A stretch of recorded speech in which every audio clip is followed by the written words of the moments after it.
Okay, so today I want to talk about how we talk about love. And specifically, I want to talk about what's wrong with how we talk about love. So I felt love for the first time when I was 20, and it was a pretty turbulent relationship right from the start. And it was long distance for the first couple of years. So for me, that meant very high highs and very low lows. And I remember one moment in particular. I was sitting on a bed in a hostel in South America, and I was watching the person I loved walk out the door. And, it was late, it was nearly midnight. We'd gotten into an argument over dinner, and when we got back to our room, he threw his things in the bag and stormed out. And while I can no longer remember what that argument was about, I very clearly remember how I felt watching him leave.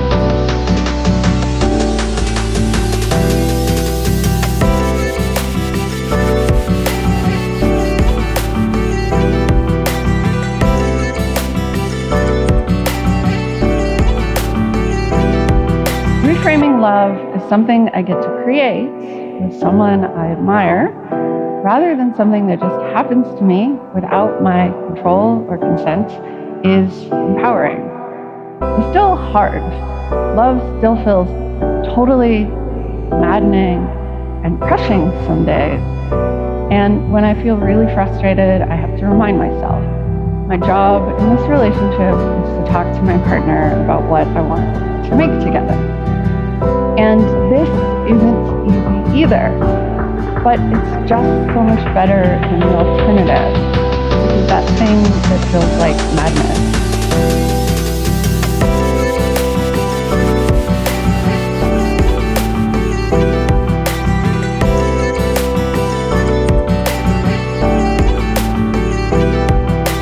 So this version of love is not about winning or losing someone's affection. Instead, it requires that you trust your partner and talk about things when trusting feels difficult, which sounds so simple, but is actually a kind of revolutionary, radical act. And this is because you get to stop thinking about yourself and what you're gaining or losing in your relationship, and you get to start thinking about what you have to offer. This version of love allows us to say things like, hey, we're not very good collaborators.